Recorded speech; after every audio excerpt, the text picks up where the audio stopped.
ঠিক আবু জেহেলের বাড়ির সামনে দিয়ে রাস্তা, আবু জেহেলের ঘরের সামনে একটা কুয়া তৈরি করে খেজুরির পাতা দিয়ে সুন্দর করে ছেয়েছে,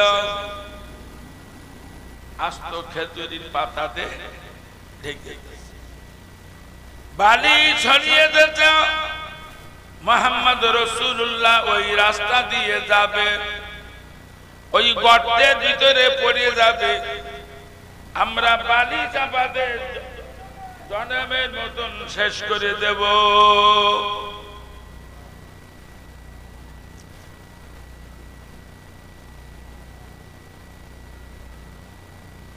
একটা ফোন পাওয়া গেছে, সঠিক তথ্য দিলি ফোনটা দেওয়া হবে।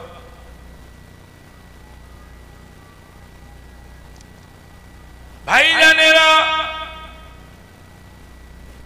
আমার আল্লাহ পাক সব কিছুর মালিক, তিনি জিবরাইলকে বললেন, জিবরাইল আমার হাবিবকে আজকে বলে এসো, আমার হাবিব যেন কাবা শরীফে না যায়। জোরে বলা যাবে না সুবহানাল্লাহ।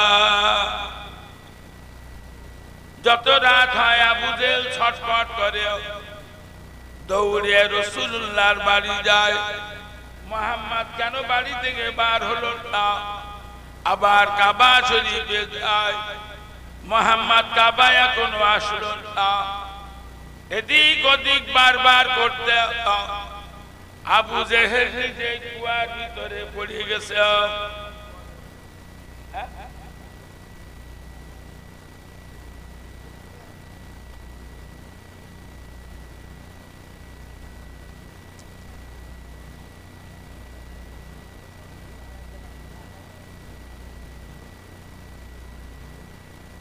কথা বুঝতে পারছেন?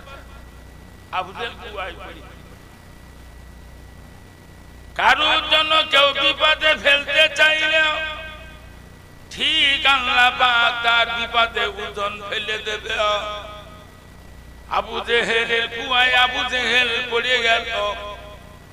ওর ভক্তরা দড়ি দিয়ে তোলার চেষ্টা করেছে, যত দড়ি দেয় আল্লাহর কুদরতে গর্ত তত গভীর হয়ে যায়। আবু জেহেল বুঝতে পেরেছে ওটার কোনো উপায় নাই। শিগগিরই যাও, মুহাম্মদকে ডেকে নিয়ে এসো, আমার রাসূলুল্লাহ এসেছে। আবু জেহেল বলল, মুহাম্মদ তুমি আমাকে উঠিয়ে দাও, কথা দিলাম আমি তোমাকে নবী বলে মেনে নেব। আমার নবী যেই না হাত দিয়েছে মাটি উঁচু হইয়া আবু জেহেলের হাত ধরে নবী যেই না উপরে তুলেছে। আবু জেহেল বলল, মুহাম্মাদের মতন এত বড় জাদুকর আর কেউ হতে পারে না। নবী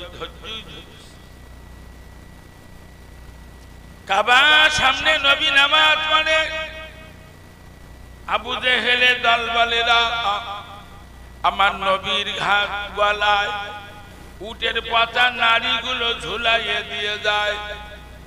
রাসূলুল্লাহ যখন সেজদায় যায় দৌড়ে আবু জেহেলের দলবলেরা ঘাড়ে মাথায় লাথি মেরে নাক কপাল ফাটিয়ে রক্ত বার করে দেয়। নবী ধৈর্য ধরেছে, কোনো কিছু বলেন নাই।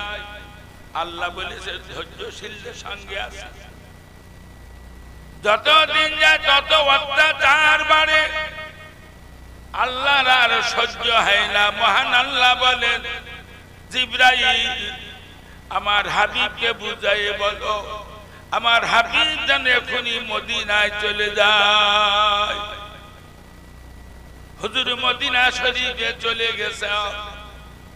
হযরত আবু বকরকে নিয়ে নবী মদিনায় একটানা 8 মাস কাটিয়েছে। 8 মাস মদিনায় একটা হাসি মিষ্টি হাসি মুখে কাটিয়েছে। আজ এক সপ্তাহ হলো নবীর মুখে কোনো হাসি নাই, নবীর চেহারাটা মলিয়ান। আমার রাসূলুল্লাহ আবু বকর ওমর ওসমানের সঙ্গে ফিসফিস করে গল্প করছেন। মদিনা সাহাবীদের নেতা হযরত সাদ বিন মুআয রাদিয়াল্লাহু তাআলা আনহু বললেন, ইয়া রাসূলুল্লাহ, মদিনার লোক কি অন্যায় করলো? আপনি মদিনাবাসীদের বিরুদ্ধে আবু বকর ওমরের সঙ্গে কি বলছিলেন? নবী বললেন, তোমাদের বিরুদ্ধে কিছু বলি নাই বাবা, আমার কাছে মুহুর খবর আসছে, মক্কা থেকে হাজার হাজার মুশরিকরা আসছে তো আমাদের মাথা কাটার জন্য। তাই আমি আবু বকর ওমর ওসমানকে বলছিলাম, চলো আমরা মদিনার বাইরে যাই, আমাদের জন্য মদিনার নিরীহ মানুষগুলো কেন মার খাবে? হযরত সাদ বিন মুআয বলেন, ইয়া রাসূলুল্লাহ, এই কথা আর কোনদিন বলবেন না। তামাম মদিনার নারী পুরুষের পকেটে যত টাকা আছে সব টাকা আপনার কদমে দেবে, এরা কিন্তু নবী দেবে না। হুজুর, তামাম মদিনার নারী পুরুষের দেহের যত রক্ত আছে সব আপনার কদমে দেবে, এরা কিন্তু নবী দেবে না। তামাম মদিনার নারী পুরুষ এরা জীবনগুলো আপনার কদমে দেবে, এরা নবী দেবে না। জোরে বলা যাবে না সুবহানাল্লাহ। হুজুর বললেন, যদি তাই বলো, ওরা তো আসছে, এটা মোকাবেলা তো করতে হবে। তো দাসেই বাড়ি যাও, টাকা পয়সা জিনিসপত্র নিয়ে এসো, জিহাদের সরঞ্জাম কিনতে হবে। জিহাদের সরঞ্জাম কেনা হলো। সর্বপ্রথম জিহাদ হলো বদরের জিহাদ। বদরে প্রাণ 70 জন মাসের এক শহীদ হয়ে গেল। রাসূলুল্লাহ দুই পাশে জিবরাইল আর মিকাইল উলাঙ্গ তরবারি নিয়ে শুধু কাফেরদের জবাই করেছে। 70 জন মাসে ধরা পড়ল, সব মদিনায় ধরে নিয়ে এসেছে। নবী সাহাবীরা বলে, ইয়া রাসূলুল্লাহ, হুজুর এই 70টা মাসে আমরা ধরে নিয়ে এসেছি, মসজিদ নববীর সামনে ফেলে আমরা এদের মাথাগুলো কেটে নেই। আমার নবী বললেন, না, খবরদার মারবে না, বরঞ্চ যারা ক্ষুধার্ত খাওয়ার ব্যবস্থা করো, যারা অসুস্থ চিকিৎসার ব্যবস্থা করো বাবা, এদের মারা যাবে না।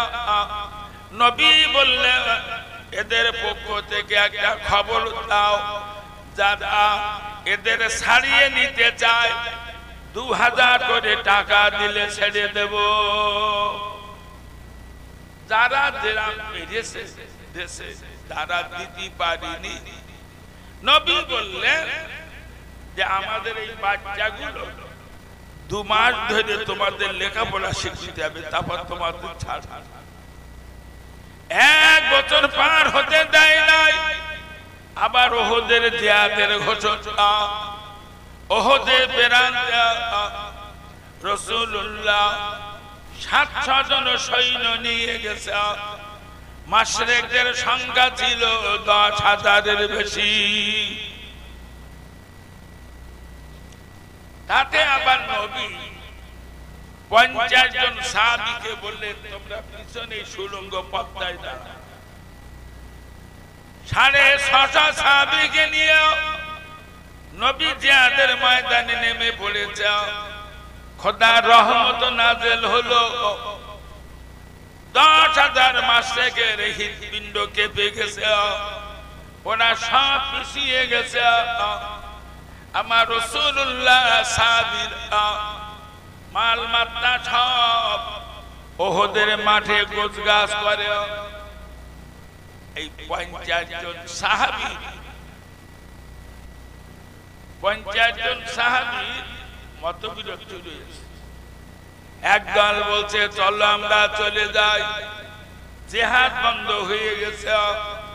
একদল বলে না, নবী এখানে বসতে বলেছে, যতক্ষণ নবী এখান থেকে না উঠতে বলবে উঠব না।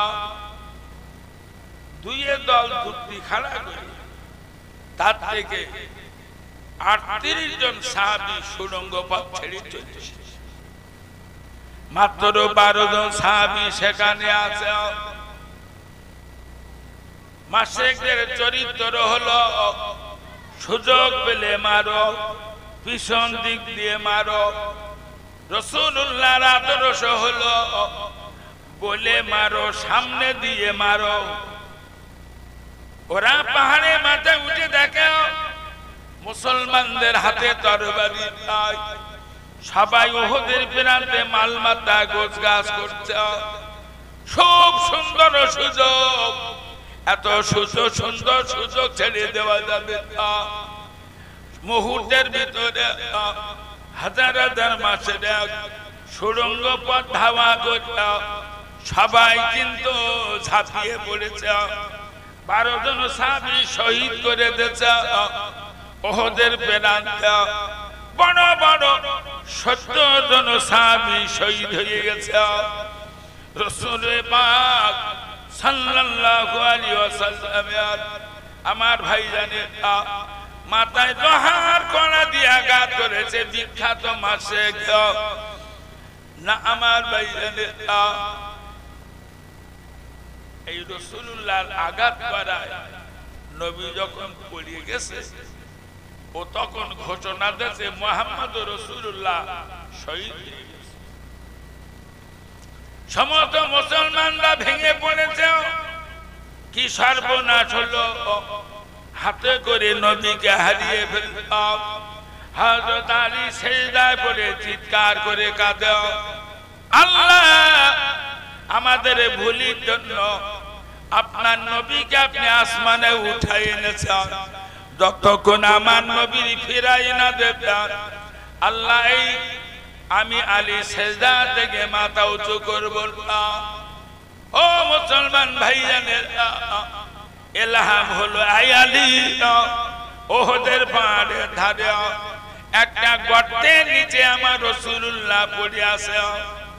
হযরত আলী ছুটে ছুটে যাইতা নবীকে পেইতা, উঁচু করে নিয়ে চিৎকার করে আওয়াজ দিচ্ছেন, হাই রাসূলের সাহাবীরা, ভেঙে পড়ার কিছুই নাই, আমার নবী এখনো জীবিত। নবীর চিকিৎসা চলছে। হযরত আলী বলেন, অনেক সময় পর নবীর মাথা রক্তটা বন্ধ না, যেই না বন্ধ হয়েছে, নবী হুঁশ ফিরে পেয়েছে। হাত তুলে দোয়া করছেন, আল্লাহ যারা আমায় মেরেছে আমি নবী আমি রাসূল, ওরা জানে না বোঝে না, ভুল করে মেরেছে, আমার মারার জন্য আপনার গজব নাযিল করবেন না। সুবহানাল্লাহ বলেন। এই জন্য আল্লাহ জানিয়েছেন, লাকাদ কানা লাকুম ফি রাসূলিল্লাহি উসওয়াতুন হাসানাহ। পৃথিবীর জমিনে উত্তম আদর্শ হলো আমার রাসূলুল্লাহর আদর্শ। ও ছেলেরা মেয়েরা, ধৈর্য সঙ্গে কথা বলতে হবে, ধৈর্য সঙ্গে চলতে হবে। নবী ধৈর্য ধরেছে। উহুদের প্রান্তে নবী পড়ে আছে। মদিনা থেকে দল দল মেয়েরা দৌড়ায়। আমার নবীর একদল সাহাবীকে নবী বললেন, ওই মেয়েদের বাধা দাও, উহুদের প্রান্তে আসতে দেবে না। একদল সাহাবী দিয়ে বলে, এই মদিনার মেয়েরা তোমরা আগাবে না, তোমাদের বাপগুলো শহীদ হয়ে গেছে।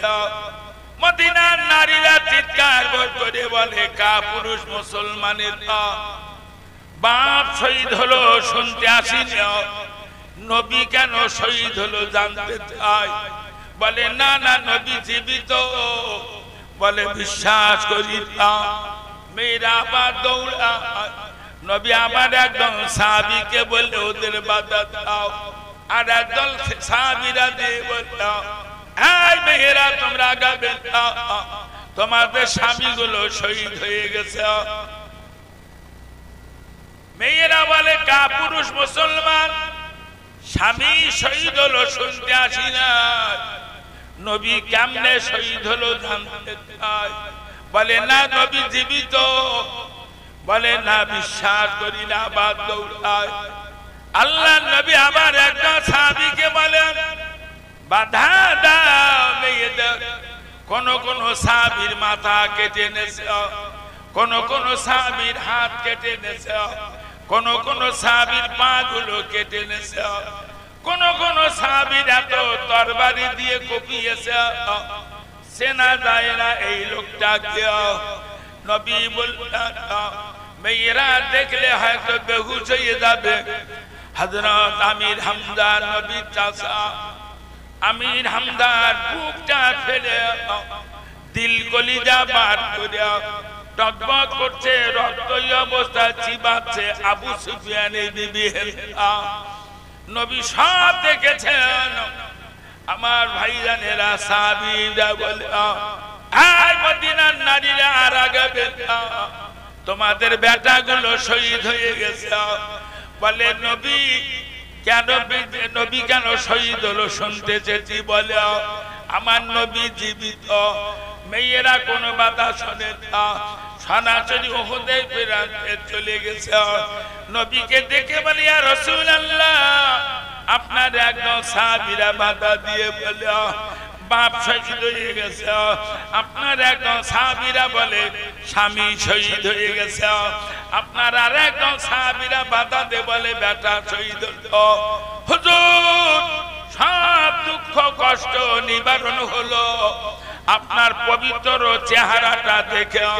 জোরে বলা যাবে না সুবহানাল্লাহ। একজন মহিলা হযরত আমর বিন জামুহ বিবি যে বলছেন হুজুর আমার স্বামী শহীদ হয়ে গেছে, তা আমার উটি বেঁধে দেন, আমি বাড়ি নিয়ে যাব। উটি বেঁধে দেওয়া হলো। উট বলো মদিনার দিকে যায় না, মদিনার দিকে পিছনটা করে দাঁড়িয়ে। নবী বললেন আয় আমর বিন জামুহর বিবি বলো তোমার স্বামী খোড়া মানুষ, আমরা তো আমি তো নিষেধ করেছিলাম জিহাদে আসার জন্য। বলে হুজুর আমি রান্না করছিলাম, আমাকে যে বারবার বিরক্ত করতো। প্রাণের স্বামীরে নসিব বড় মন্দ, ওহদের বদরে পেরাতে যেতে পারলাম না, ওহদের পেরাতে যেতে পারলাম না। আমি বললাম আমাদের চারটে চারটে বেটা আমার নবীর সঙ্গে জিহাদে আছে, আপনি খোড়া মানুষ, আপনার তো যেতে নিষেধ করেছে। হুজুর বারবার এই কথা বলা, আমি একবার বলেছি তোমার ইচ্ছা থাকলে তুমিও যেতে। হুজুর স্বামীর হুকুম মানা জরুরি। সঙ্গে সঙ্গে বলে দিল শীঘ্র করে আমার উট এনে দাও। উটটাকে সামনে দিলাম, লাফ মেরে উটের উপরে উঠে বললাম আমার তরবারিটা দাও, আমার ঢালটা দাও। ঢাল তরবারি দেওয়া হলো। আমার স্বামী হাত উঠায় কান্না শুরু করেছেন। আল্লাহ ওহদের প্রান্তে রওনা হলো, আমাকে ওহদের প্রান্ত থেকে যেন ফিরায়ে আনবেন। নবী বললেন তোমার স্বামী দোয়া কবুল হয়ে গেছে, এই লাশ আর মদিনা জমিনে যাবে না। তাকে কেন্দ্র করে 70 জন সাহাবী ওহদের প্রান্তে কবর দেওয়া হলো। রাসূলুল্লাহ ফুবু আম্মা দুটো কাপড় নিয়ে গেছে। যারা শহীদ হয় তাদের এই রক্তমাখা কাপড় চোপড় সহ কাফন পরিয়ে দাফন করতে হয়। একজন মহিলা ছুটে দিয়ে বলে ইয়া রাসূলুল্লাহ, হুজুর আমার স্বামীর নাম হলো হযরতে হানজালা, তিনি শহীদ না জীবিত? বলে আমি তো তাকে জিহাদের ময়দানে আসতে নিষেধ করেছি, তার বিবাহের দিন ঠিক করা ছিল। বলে হুজুর সব ঠিক আছে, স্বামী আমার নতুন বিবাহ করে বাড়ি নিয়ে এসেছে, আমাকে নিয়ে রাত্রে আনন্দ করেছে। ভোরবেলায় বলছে বিবি চলো না গোসলখানায় যাই। হুজুর গোসলখানায় যাচ্ছি, কে জানো বলল হযরত রাসূলুল্লাহ শহীদ হয়ে গেছে। বিবি বলে, স্বামী চিৎকার করে কেঁদে বললে, নবী কার জন্য গোসল করব? আমার নবী শহীদ হয়ে গেছে। শীঘ্র করে তরবারিটা ঢালটা দিয়ে দাও। স্বামী পাগলের মতন ছুটে এসেছে।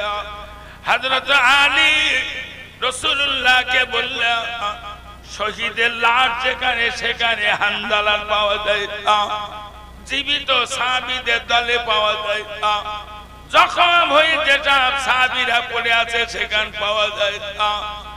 আল্লাহর নবী এই পেরেশানে পড়েছে।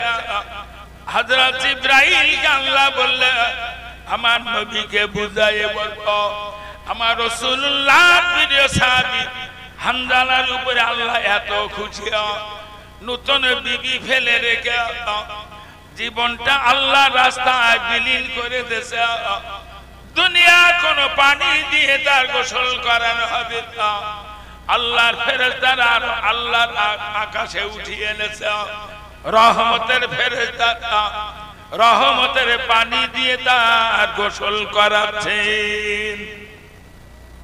হানজালার লাশ যখন পাওয়া গেল তখন দেখা যাচ্ছে তার দেহ থেকে পানি গড়িয়ে গড়িয়ে পড়ছে। টাটকা গোসল গোসল করানো হলো। জানাজা পড়ে যখন দাফন করা হচ্ছে, হযরত হানজালার বেলা কাপড় অকুলন পড়িয়ে গেল। নবী বললেন, কাপড়টার মাথার দিকে ঢেকে দাও, পায়ের দিকে যদি আলগা থাকে দুটো ঘাস ওই মাঠ পায়ের দিকে চাপিয়ে দাও। এইভাবে তার দাফন করা হলো। রাসূলুল্লাহ কি কষ্ট করে 70 জন সাহাবী দাফন করে যাইরা মদিনায় ফিরেছে। হুজুর বলছে, আমার খুব কষ্ট হচ্ছে। আবু বকর, আমার কোন বিবির ঘরে আমার পৌঁছে যাও। আবু বকর বলে, ইয়া রাসূলুল্লাহ, তামাম মদিনায় রটে গেছে, আপনি শহীদ হয়ে গেছেন, আপনাকে না দেখা পর্যন্ত আমরা এদের সান্ত্বনা দিতে পারি না। নবী বলে, তাহলে মসজিদ নববীর গেটের কাছে আমার শোয়ার জায়গা করে দাও। তাই করে দেওয়া। দলে দলে নারী পুরুষ নবীকে দেখে চলে যাচ্ছে।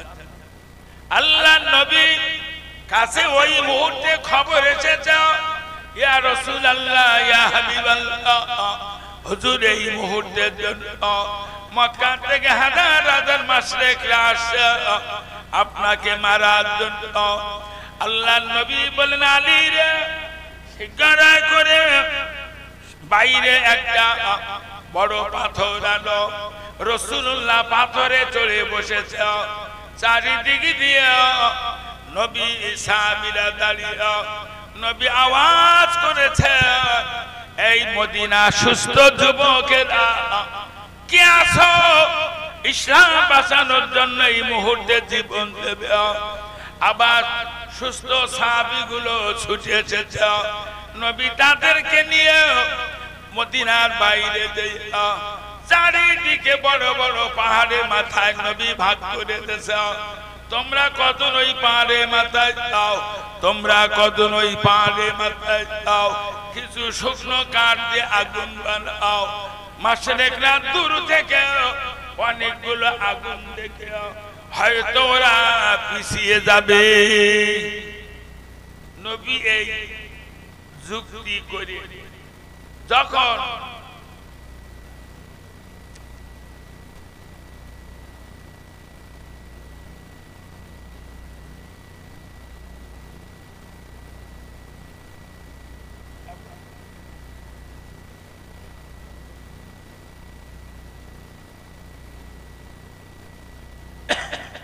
আলহামদুলিল্লাহ বলে, শুকরিয়া আদায় করেন, বলে আলহামদুলিল্লাহ। আল্লাহ হযরত মাওলানা মুফতি আব্দুল হাকিম সাহেব এসে গেছেন। আপনারা খুশি না বেজার? যারা এখনো মাইকের আওয়াজ শুনছেন চলে আসেন, এখনই তিনি আপনাদের কাছে ওয়াজ করবেন। রাসূলুল্লাহ কি পরিমাণ ধৈর্য ধরে 100টার বেশি জিহাদ করেছে মাশরিকরা, নবী একটা জিহাদ করেনি। আল্লাহর অফুরন্ত রহমত, আল্লাহ বলেছেন ইন্নাল্লাহা মা'আস সাবিরিন, নিশ্চয়ই আমি আল্লাহ ধৈর্যশীলদের সঙ্গে থাকি। খোদা রহম হয়েছে, নবী বারবার ধৈর্য ধরার বিনিময় সারা মক্কা মদিনা আমার আল্লাহ রাসূলুল্লাহর হাতের কবজায় তুলে দিয়েছেন। জোরে সুবহানাল্লাহ বলেন। আল্লাহর নবী মদিনাবাসীদের বললেন, আজ 8 বছর আমি মক্কায় যাই না, কাবা দেখতে পাই না, আমি একটু কাবা জিয়ারতে যাব, জন্মভূমিটা দেখবো, তোমরা কে কে যাবে? হাজার হাজার সাহাবী নবীর সঙ্গে রওনা হয়েছে কাবার পথে। নবী কাবা শরীফে যাচ্ছেন, এই কথা শুনছে মক্কার বড় বড় মুশরিকগুলো মক্কা থেকে দূরে চলে গেছে। রাসূলুল্লাহ খবর শুনে কাবা শরীফের পূর্ব দিকে নবীর বাড়ি, এই নবীর বাড়ির পূর্ব দিকে একটা পাহাড় আছে, আবু কুবাইস পাহাড়, সবচেয়ে বড় পাহাড়। ওই পাহাড়ের মাথায় রাসূলুল্লাহ উঠে চিৎকার করে বলছেন, এই মক্কার মুশরিকেরা, তোমরা মক্কায় ফেলে 12 বছর ধরে অত্যাচার করেছো, মদিনায় চলে এসেছি, মদিনায় আসার পরে তোমরা মদিনায় এসে একটানা 8 বছরের ভিতরে 100টার বেশি জিহাদ করেছো। না না না, আমি তার বদলা নিতে আসি না, আমি কাবা তোয়াফে এসেছি, কাবা তোয়াফ হয়ে গেছে, আমি মদিনায় ফিরে যাব। যাওয়ার পথে একটা কথা বলছো, তোমরা 20 বছর ধরে যা অত্যাচার করেছো, এখন ঈমানের কলিমা যদি পড়তে পারো, আমি বলো তোমাদের 20 বছরের ত্রুটিটা মাফ করে দেব। বিখ্যাত বেঈমান ওয়াহাশি, যে ওয়াহাশি রাসূলুল্লাহ চাচা আমির হামজা শহীদ করেছিল, বিখ্যাত বেঈমান আবু সুফিয়ান প্রত্যেকটা জিহাদে মুশরিকদের মূল নেতৃত্ব দিয়েছিল। আবু সুফিয়ানের বিবি হিন্দা হুজুরের সামনে সবে হাজির। আল্লাহর নবী তাদের কলেমা পড়িয়ে দিয়েছেন এবং মাফ করে দিয়েছেন। এর নাম রাসূলুল্লাহর ধৈর্য। আজকে আমরা সেই নবীর কথা বলি বটে, আমাদের ভিতরে ধৈর্যটা খুব কম। ধৈর্যের সঙ্গে কথা বলবেন, এখনই মাওলানা সাহেব আসবেন। এখন মসজিদের জন্য একটুখানি হাত শিগগিরই বলে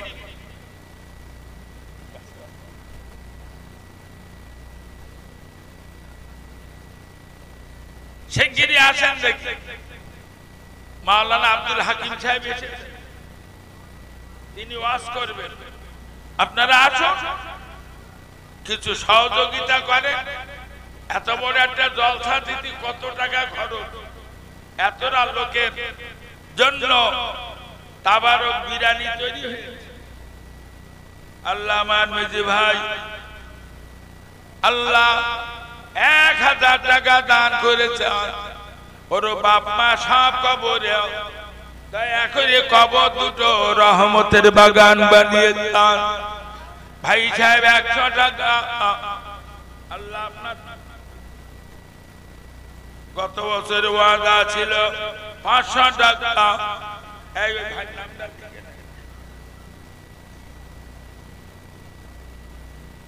আমাদের নাসিরি ছেলে 150 টাকা, আল্লাহ যে যা দিয়েছেন সকলে দান কবুল করুন, নেক আশাকে পুরা করুন। এখানে নামাজ ঘরটা করায় প্রতীকদের কত সুবিধা। আল্লাহ আপনার বান্দাদের দান কবুল করুন। মসজিদে এখনো কাজ আছে, শিগগিরই আসে, কিছু কিছু দেন। আমার সামাদ মামু অত্যন্ত গরিব, তিনিও 50,000 টাকা দিয়েছে।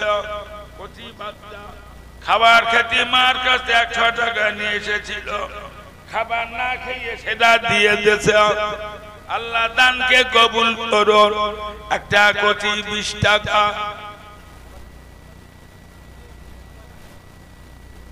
আচ্ছা খোকা তকবীরটা জোরে দাও দিন, নারা তাকবীর, নারায়ে তাকবীর। বেলদার সমিতি জোরে বলেন জিন্দাবাদ। বেলদার মানে ওই ছাটাই করে না নাকি, ইট সাজায় বার করে ওরা। 19,100 টাকা, 19,100 টাকা নগদ। নারায়ে তাকবীর। আল্লাহ এরা গরিব মানুষ, খেটিয়ে খুটিয়ে খায়। এদের প্রত্যেকের শরীরটাকে আপনি সুস্থ রাখুন। দয়ার নবীর ওসিলা এদের কাজ কারবারে দয়া করে বরকত দেন, মহব্বত করে বলেন আল্লাহুম্মা আমিন। আর কেউ দেবেন? শিগগিরই আসেন। মাওলানা সাহেব, আমার তো কোনো জ্ঞান গম্য নেই, যা বলি তাই লোক শোনে, তাই অনেক মেয়ে ছেলে আছে, মা বোনেরা কিছু সাহায্য করুন। এখনই বিরিয়ানি দেওয়া হবে, মরণের বিরিয়ানি রান্না করে খেয়ে মরণ। শিগগিরই দাও, শিগগিরই দাও। মেয়েরা কিছু পাঠাও মেয়েদের কাছে। মমিনীর পাঠাইছে আব্দুল মমিন গাজী। আল্লাহ মেয়েদের কাছে গেছে, মেয়েরা কিছু পয়সা দাও। তোমরা আগে মাসে 500 করে পাচ্ছিল, এখন মাসে 1000 টাকা করে পাও। ও মেয়েরা তাড়াতাড়ি কিছু পাঠিয়ে দাও। কচি বাচ্চা মার কাছে 100 টাকা খাবার খাবার জন্য নিয়ে এসেছিল, সেটা দিয়ে দিয়েছে। আল্লাহ দানকে কবুল করুন। এদেরকে খাঁটি নামাজি পরেজগার বানিয়ে দান। আল্লাহ সকলকে ধৈর্যশীলদের সঙ্গে বানান। নবী এত ধৈর্য ধরিয়েছে, আজকে আমাদের ধৈর্যটা কম। এসব মধু আর কেটা কি দেবা, তাড়াতাড়ি দাও, শিগগিরই বল, শিগগিরই বল। বিদেশি আলেম সেই বেলিঘাটা টোনা, সেখান থেকে এসেছে মাওলানা আব্দুল হাকিম সাহেব। উনি বড় আলেম, একজন বড় মুফতি। যারা মাইকের আওয়াজ শুনছো, চলে এসো মধু, তার ওয়াজ শুনতে হবে। আর কেউ কিছু দেবা না নাকি? যদি কাছে না থাকে পরে দেবা। এরাম কেউ আসো?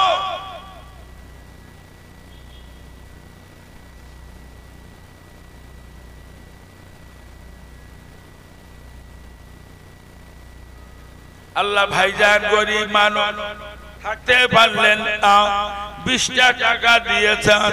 আল্লাহ দানকে কবুল করুন। নারায়ে তাকবীর। আর কেউ কিছু বলবেন নাকি? শিগগিরই বলবেন। কারো কিছু দেওয়ার মতো থাকবে? শুধু বিরিয়ানি খাবি নাকি? 50 টাকা 100 টাকা যদি কারোর কাছে দেওয়ার মতো থাকে তাড়াতাড়ি করে দাও। আর সবাই একটু আগিয়ে আসে। মাওলানা সাহেব ওয়াজ করবে আর পেছনে বসে থাকবে, লগন দেখবে। খুচরো একটা বাচ্চা, একদম খুচরো, কাণ্ড জ্ঞান হয়নি।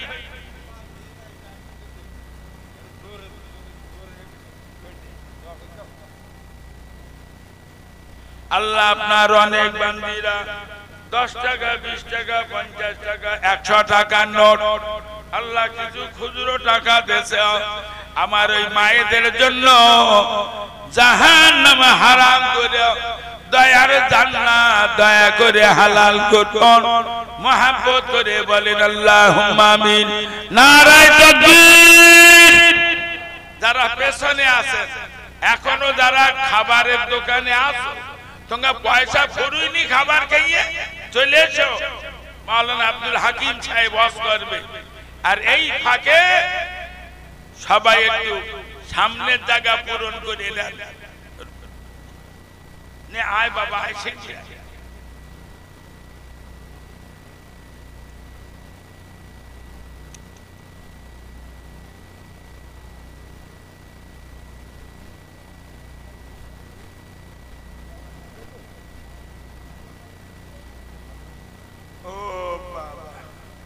এই আবার নির্বাচিত ঘাট এই মাদ্রাসার জন্য 110 টাকা দিয়েছে। তাহলে একজন যাওয়ার ঘুরে যা এই মাদ্রাসার জন্য সব জায়গায় টাকা চাই জানে, বলছে যে কখন যাবেন তার ঠিক নেই, তার আগে 110 টাকা দিতেছে। মেজাই কিছু দেন, কার কাছ কি আছে 20 50 10 20 যে যা পারো মাদ্রাসার জন্য তাড়াতাড়ি দাও, তাড়াতাড়ি দাও, শিগগিরই করে পুজো শিগগিরই। কেটা দিতেছে আজিদা বললাম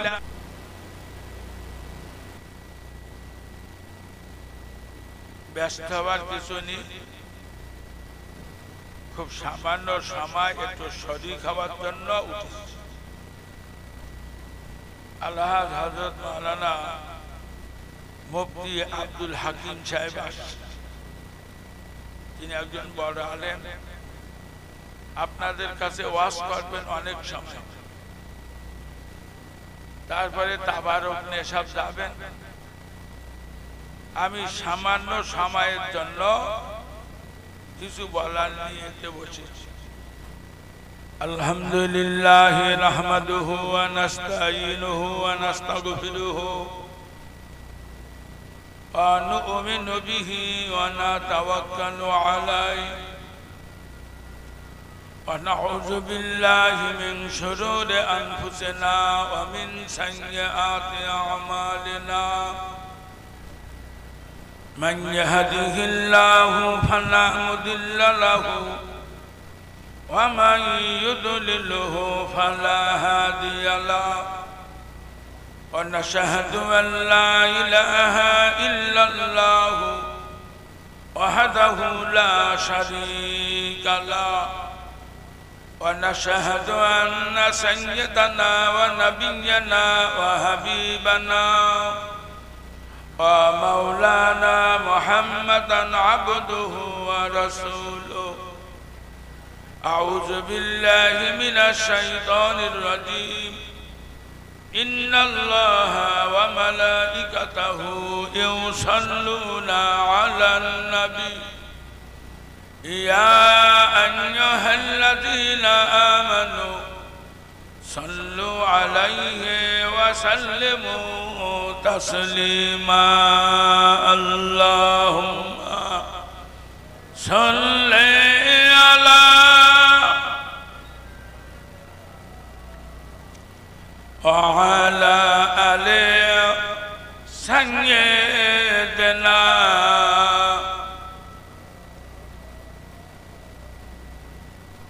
नबी में रहमत लक़ब पाने वाला मुराद गरीबों की बरलाने वाला मुसीबत में गैरों का कम आने वाला ओह अपने पर का गम खाने वाला बलगल उला बेकमालिही कशफत तुजा बेजमालिही हसनत जमियो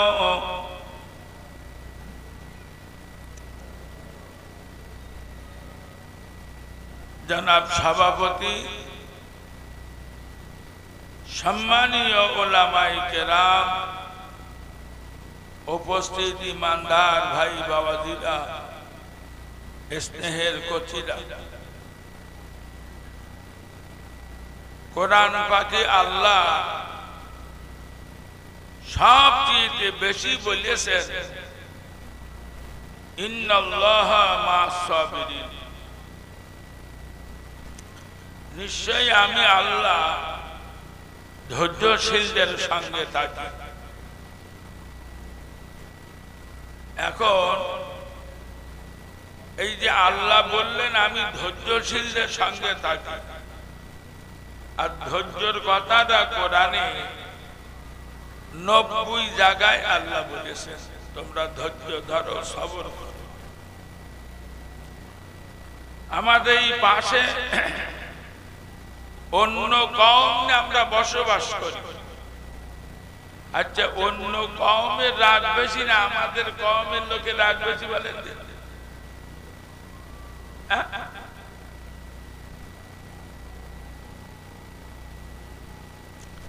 এদিকে আমরা বলছি আমাদের কোরআন, আমাদের আল্লাহ, আমাদের নবী, অথচ আমরা বলো ধৈর্য হারা, ধৈর্য কম।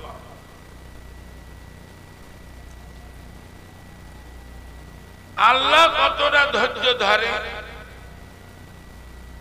আল্লাহ এত ইবাদত করতে বলেছেন, কত অমান্য করি আমরা চলেছি, তার ভিতর দিয়েও আল্লাহ সময় মতো ফসলগুলো দিতে। এর থেকে বুঝতে হবে যে আল্লাহ কত ধৈর্যশীল, আমার নবী কতটা ধৈর্যশীল। রাসূল পাক সাল্লাল্লাহু আলাইহি ওয়াসাল্লাম পবিত্র মক্কা ভূমিতে ভূমিষ্ঠ হয়েছেন। সারা মক্কার ইহুদি নাসারা দলেরা আমার নবীকে বাচ্চা বেলা থেকে দেখেছেন। মুহাম্মদ রাসূলুল্লাহ জীবনে মিথ্যা বলেন নাই, আমার নবী জীবনে চিটিংবাজি করেন নাই, নবী কোনদিনই ফেরেববাজি করেন নাই, আমার নবী জীবনে কাউকে ধোঁকা দেন নাই। সারা মক্কার মানুষ এটা জানে। নবী রাসূলুল্লাহ আমার ভাইজানেরা 40 বছর বয়সে নবী নবুয়াত পেয়েছেন। নবুয়াত পাওয়ার পরে আল্লাহর নবী যখন কলেমা দাওয়াত দিয়েছেন, হে মক্কাবাসীরা, তোমরা আমাকে নবী বলে ঈমানের কলেমাটা পড়ে নাও। সীমিত কয়েকজন মানুষ কলেমা পড়েছে। যারা এতদিন বলেছে নবী, আমার নবীর আল আমিন বলে ডাকতো, পবিত্র মুহাম্মদ বলে ডাকতো, তারাই আমার নবীকে আজ ধোঁকাবাজ, মিথ্যাবাদী, নানান রকম ভাষায় গালিগালাজ করতে লাগলো। আমার রাসূলুল্লাহ ধৈর্য ধরে চলেছে। সবচেয়ে বড় দুশ্মনী করেছে, নাম তার আবু জাহেল। আবু জাহেলের বাড়িটা কাবা শরীফের পূর্ব গায়ে, আর আবু জাহেলের বাড়ির পূর্ব গায়ে রাসূলুল্লাহর বাড়ি। নবী প্রতিদিন কাবা শরীফে যান। আবু জাহেল চিন্তা ভাবনা করে দেখেছে, এরে জন্মের মতন শেষ করে দিতে হবে। কিভাবে? রাসূল পাক সাল্লাল্লাহু আলাইহি ওয়াসাল্লাম রাতের বেলাতে যাবেন, এই সুযোগে মেরে দেওয়া যাক। আর এক বান্দি 100 টাকা, আল্লাহ দানকে কবুল করুন, আপনার বান্দির জন্য জাহান্নাম হারাম করুন। জোর আওয়াজে বলেন আল্লাহুম্মা আমিন। নারায়ে তাকবীর। আর কেউ কিছু বলবে? শিগগিরই বলবে, জলদি করে, জলদি করে।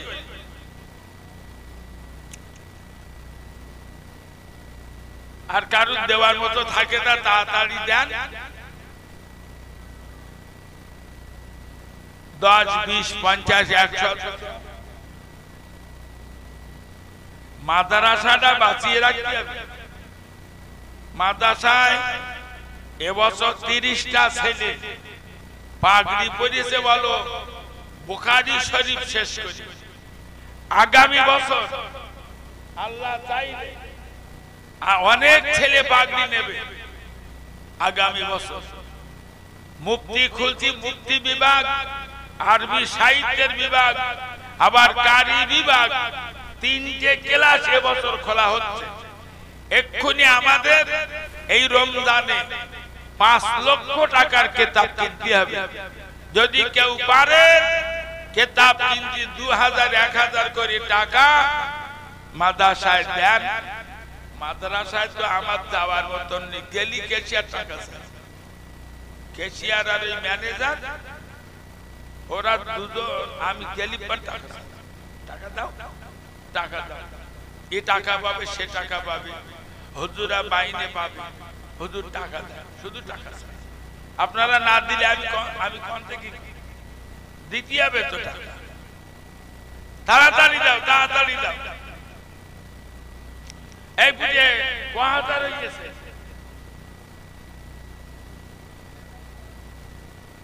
এখনো 500 টাকা হয়নি। 3 লাখ টাকা মাসে মাইনে দিতে হয়, 3 লাখ টাকা। আপনাদের যে আত্মীয় স্বজন আছে তাদের বলবেন মাদ্রাসায় সাহায্য করতে, মাদ্রাসায় টাকা দিতে। কিয়ামতের দিন আল্লাহ চাইলে হয়তো এই মাদ্রাসাটা আমাদের নাজাতের ওসিলা হবে। আল্লাহ পৃথিবী ধ্বংস করে দেবে বলে বলো, তামাম পৃথিবী আল্লাহ ধ্বংস করে দেবে, তামাম পৃথিবী ধ্বংস করে দেবে। অতএব শুধু বেঁচে থাকবে এই মসজিদ আর মাদ্রাসা গুলো। সুবহানাল্লাহ বলে। এই মসজিদ আর মাদ্রাসা কিয়ামতের দিন অক্ষুণ্ণ অবস্থায় থাকবে। আল্লাহ এরগা দুজনে বলবে তোমরা দুজন জান্নাতে যাও। বলবে আল্লাহ জান্নাতে যাব, দুটো দাবি। আপনার যেসব বান্দা বান্দিরা আমাদের ভালোবাসতো, মহাব্বত করতো, আল্লাহ ওদেরকে সঙ্গে না দিলে জান্নাতে যাব না। আল্লাহ যারা আমাদের দুশমনি করতো ওদেরকে জাহান্নামে না দিলে জান্নাতে যাব না। এই জন্য মসজিদ আর মাদ্রাসার যত্ন নেবে, আল্লাহ সব ধ্বংস করে দেবে। এই দুটো জিনিস বাঁচিয়ে রাখবে। হুজুর আসছেন, সবাই এই ফাঁকে একটু আগের জায়গা ভর্তি করে নেন। রাসূলের শানে একটু মহব্বতে সালামে নজরানা ইয়া নবী।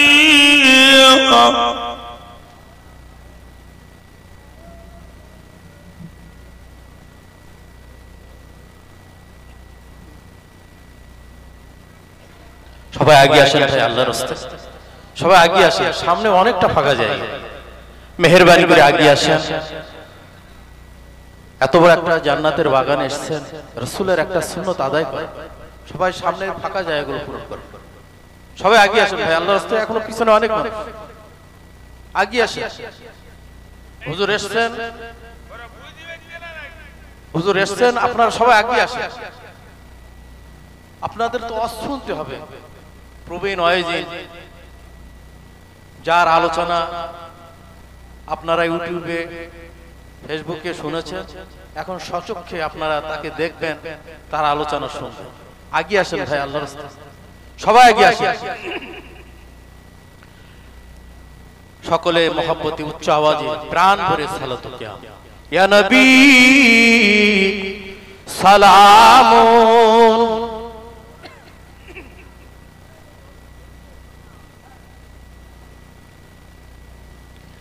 या हबीब सलाम अलैका सलाम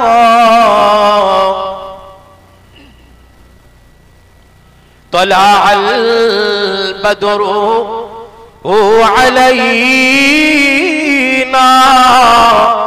من سنية الوداع وجوب الشكر علينا قد يا وجه السرور يا نبي سلام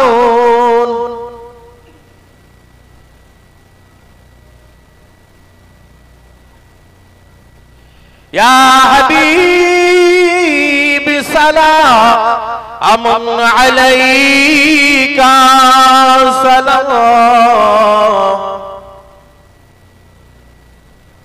आप सुल्ताने ए मदीना मोहब्बत वही आ सकीना नूर से मामूर सीना मिश्क से ए बेहतर ए पसीना या नबी सलामुन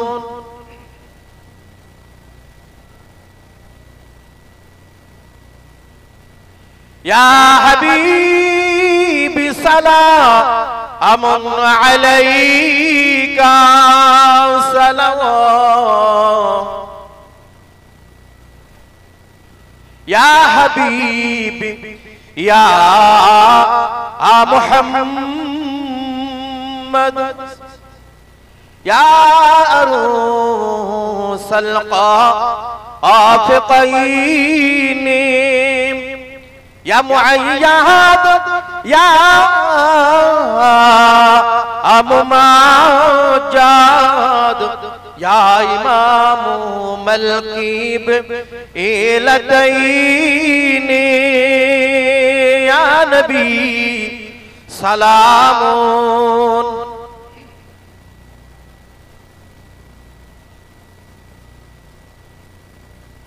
या हबीब सलामुन अलैका सलाम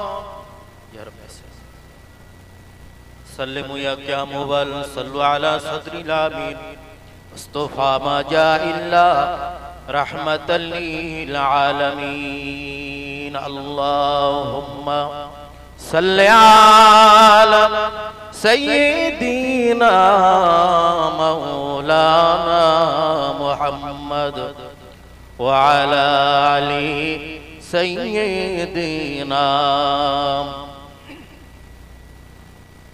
সবাই আমার জন্য দোয়া করেন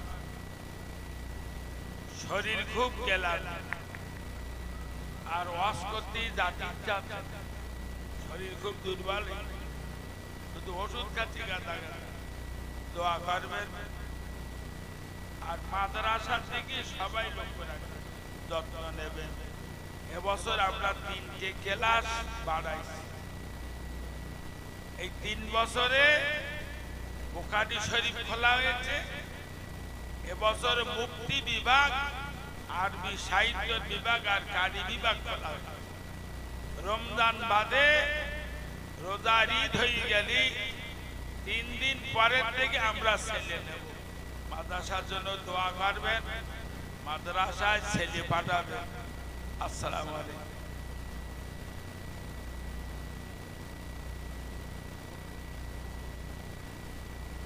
আলহামদুলিল্লাহ শ্রদ্ধেয় মামাজান আপনাদের খেদমতে খুব গুরুত্বপূর্ণ কিছু ওয়াজ নসিহত করেছেন মাদ্রাসা সংক্রান্ত বিষয়ে আপনাদের কাছে বারবারই তো দাবি করে আজও করেছেন মাদ্রাসার দিকে আমরা সকলে লক্ষ্য রাখবো ইনশাআল্লাহ এখন আপনাদের খেদমতে তশরিফ আনছেন বঙ্গ বিখ্যাত আলেম দ্বীন বিশিষ্ট ইসলামী চিন্তাবিদ জনাব আলহাজ হযরত মাওলানা আব্দুল হাকিম সাহেব বেলেঘাটা তার গান গর্ব আলোচনা আপনারা শ্রবণ করুন বাইরে যারা আছেন রাস্তায় যারা আছেন আপনাদের সকলকে অনুরোধ করছি আপনারা সকলে পাক মাহফিলে এসে জমে জমে বসে যান খুব মহব্বতে প্রাণ ভরে দরুদ শরীফ আল্লাহুম্মা সাল্লি আলা সাইয়্যিদিনা মাওলানা মুহাম্মদ ওয়া আলা আলি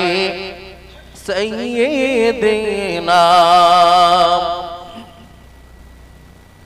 নবী তোমারি পাইবার আশিক রাসূল গো,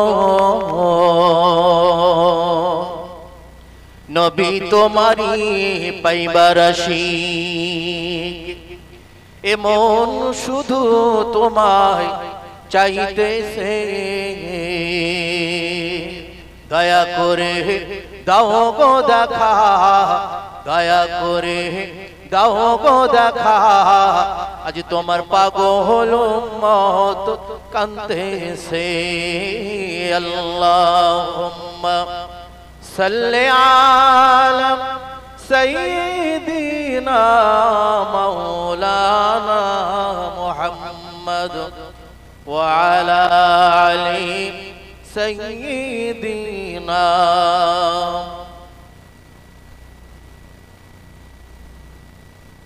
আসসালামু আলাইকুম ওয়া রাহমাতুল্লাহ।